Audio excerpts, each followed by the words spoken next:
भक्ती चळवळीचा उगम कोठे झाला असे मानले जाते आणि बरोबर उत्तर असणार आहे दक्षिण भारतात. मित्र हो, टी परीक्षा ही 21 जून 2026 रोजी होणार आहे. या परीक्षेसाठी आपल्याला महत्वाचे इतिहासातील नोट्स, वन लाइनर प्रश्न आणि त्याची योग्य उत्तरे या व्हिडिओमधून पाहणार आहोत. धार्मिक समन्वय याविषयी आज आपण प्रश्नावली पाहत आहोत. प्रश्न आहे, दक्षिण भारतात भक्ती चळवळीत कोणते दोन मुख्य प्रवाह होते? आणि याचं बरोबर उत्तर असणार आहे नायनार आणि अळवार. नायनार म्हणजे शिवभक्त आणि अळवार म्हणजे विष्णू भक्त. हे दक्षिण भारतामध्ये दोन प्रमुख प्रवाह होते. पुढचा प्रश्न आहे, शिव आणि विष्णू एकच आहेत हे दर्शवण्यासाठी कोणती मूर्ती मोठ्या प्रमाणात निर्माण करण्यात आली? आणि याचं बरोबर उत्तर असणार आहे हरिहर स्वरूपातील मूर्ती. मित्र हो, शिव आणि विष्णू हे एकच आहेत हे दर्शवण्यासाठी हरिहर स्वरूपातील मूर्ती निर्माण करण्यात आलेल्या आहेत. प्रश्न आहे, दक्षिण भारतात भक्ती चळवळीचा पाया कोणी भक्कम केला? आणि याचं बरोबर उत्तर असणार आहे रामानुज आणि इतर आचार्यांनी. दक्षिण भारतामध्ये भक्ती चळवळीचा पाया हा रामानुज आणि इतर आचार्यांनी भक्कम केलेला आहे. प्रश्न आहे, उत्तर भारतात भक्तीचे महत्व कोणी सांगितले? आणि याचं बरोबर उत्तर असणार आहे संत रामानंद यांनी. उत्तर भारतामध्ये भक्तीचे महत्व संत रामानंद यांनी सांगितले आहे. भक्ती चळवळीतील विख्यात संत कबीर यांनी कशाला महत्व दिले नाही? आणि याचं योग्य उत्तर असणार आहे तीर्थक्षेत्रे, व्रते आणि मूर्तीपूजा. संत कबीर यांनी तीर्थक्षेत्रे, व्रते आणि मूर्तीपूजा याला महत्व दिले नाही. पुढचा प्रश्न आहे, संत कबीर यांनी कोणाला ईश्वर मानले? आणि याचं बरोबर उत्तर असणार आहे सत्याला. बघा, सत्यालाच संत कबीर यांनी ईश्वर मानले होते. पुढचा प्रश्न आहे, हिंदू मुस्लिम ऐक्य साधण्याचा प्रयत्न करणारे आणि सर्व मानव एक आहेत अशी शिकवण देणारे संत कोण? आणि याचं बरोबर उत्तर असणार आहे संत कबीर. हिंदू मुस्लिम ऐक्य साधण्याचा प्रयत्न करणारे आणि सर्व मानव एकच आहेत अशी शिकवण देणारे संत हे संत कबीर आहेत. पुढचा प्रश्न आहे, बंगालमध्ये कृष्ण भक्तीचे महत्व कोणी सांगितले? आणि याचं बरोबर उत्तर असणार आहे चैतन्य महाप्रभू यांनी. बघा, बंगालमध्ये चैतन्य महाप्रभू यांनी कृष्ण भक्तीचे महत्व सांगितले आहे. चैतन्य महाप्रभूच्या प्रभावाने आसाममध्ये कृष्ण भक्तीचा प्रसार कोणी केला? आणि याचं बरोबर उत्तर असणार आहे शंकरदेव यांनी. बघा, चैतन्य महाप्रभूंच्या प्रभावाने आसाममध्ये कृष्ण भक्तीचा प्रसार हा शंकरदेव यांनी केलेला आहे. पुढचा प्रश्न आहे, गुजरातमध्ये समतेचा संदेश देणारे प्रसिद्ध वैष्णव संत कोण होते? आणि याचं बरोबर उत्तर असणार आहे संत नरसिंह मेहता. संत नरसिंह मेहता हे गुजरातमध्ये समतेचा संदेश देणारे प्रसिद्ध वैष्णव संत होते. प्रश्न आहे, गुजराती भाषेचे आद्य कवी कोणाला मानले जाते? आणि याचं बरोबर उत्तर असणार आहे संत नरसिंह मेहता. संत नरसिंह मेहता यांनाच गुजराती भाषेचे आद्य कवी मानले जाते. पुढचा प्रश्न आहे, मेवाडच्या राजघराण्यातील कोणत्या संताने कृष्ण भक्तीचा महिमा सांगितला? आणि याचं बरोबर उत्तर असणार आहे संत मीराबाई. मेवाडच्या या राजघराण्यातील महिला होत्या आणि यांनी म्हणजे हे संत होते आणि कृष्ण भक्तीचा त्यांनी महिमा सांगितलेला आहे आणि नाव आहे संत मीराबाई. पुढचा प्रश्न आहे, सूरसागर हे काव्य कोणी लिहिले असून त्याचा विषय काय आहे?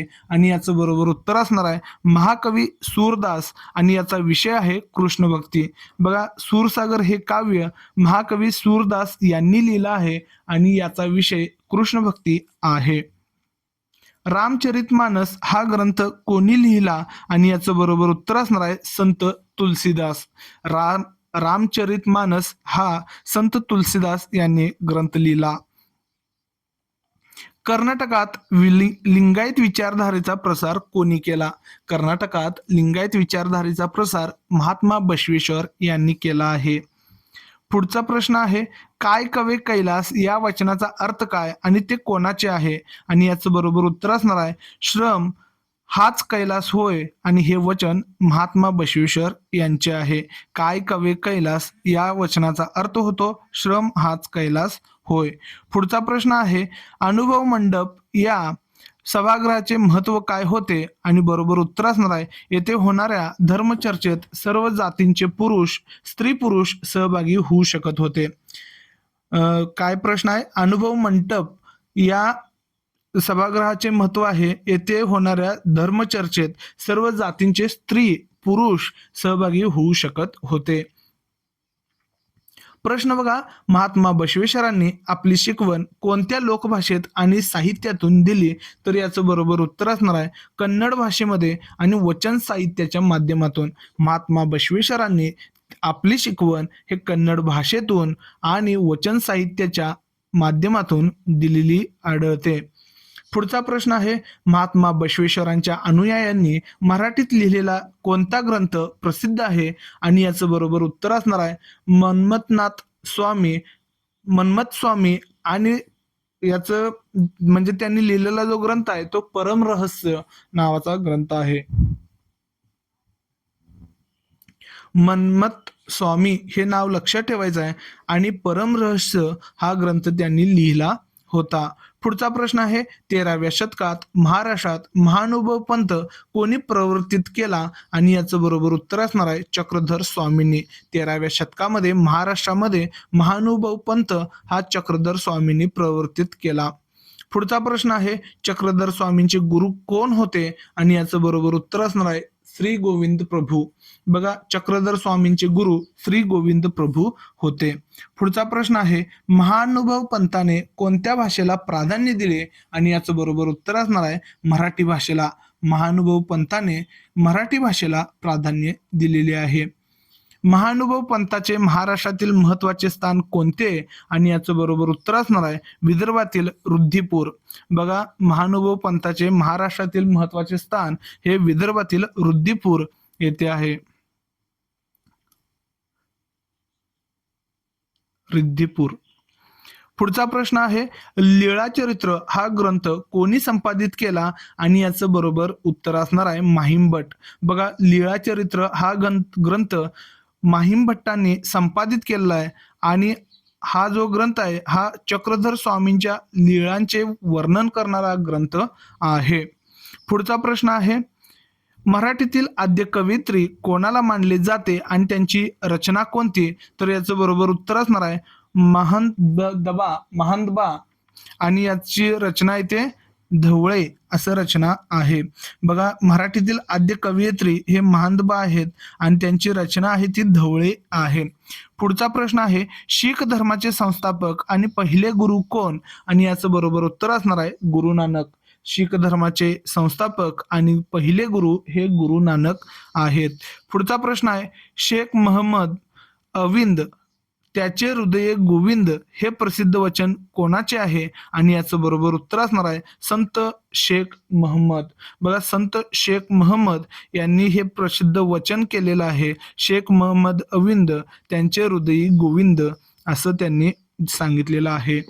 पुढचा प्रश्न आहे, गुरु नानक देव यांनी कोणत्या गोष्टीवर भर दिला? आणि याचं बरोबर उत्तर असणार आहे शुद्ध आचरण आणि हिंदू मुस्लिम ऐक्य. गुरु नानक देव यांनी शुद्ध आचरण आणि हिंदू मुस्लिम ऐक्यावर भर दिला. पुढचा प्रश्न आहे, गुरु नानकांच्या अनुयायांना काय म्हटले जाते? आणि याचं बरोबर उत्तर असणार आहे शीख, म्हणजे शिष्य असा याचा अर्थ होतो आणि त्यांना शीख म्हटलं जातं. पुढचा प्रश्न बघा, शीखांचा पवित्र धर्मग्रंथ कोणता आहे? आणि याचं बरोबर उत्तर असणार आहे गुरु ग्रंथ साहिब. बघा, शीखांचा पवित्र ग्रंथ आहे गुरु ग्रंथ साहिब.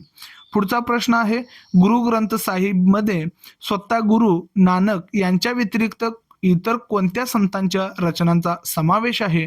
आणि याचं बरोबर उत्तर असणार आहे संत नामदेव आणि संत कबीर इत्यादी. बघा, संत नामदेव संत कबीर यांची देखील म्हणजे रचना ज्या आहेत त्या गुरु ग्रंथ साहिब या पवित्र ग्रंथामध्ये आहेत, शीखांच्या पवित्र ग्रंथामध्ये पाहायला मिळतात. पुढचा प्रश्न आहे, शीखांचे 10वे गुरु कोण होते? आणि याचं बरोबर उत्तर असणार आहे गुरु गोविंद सिंग.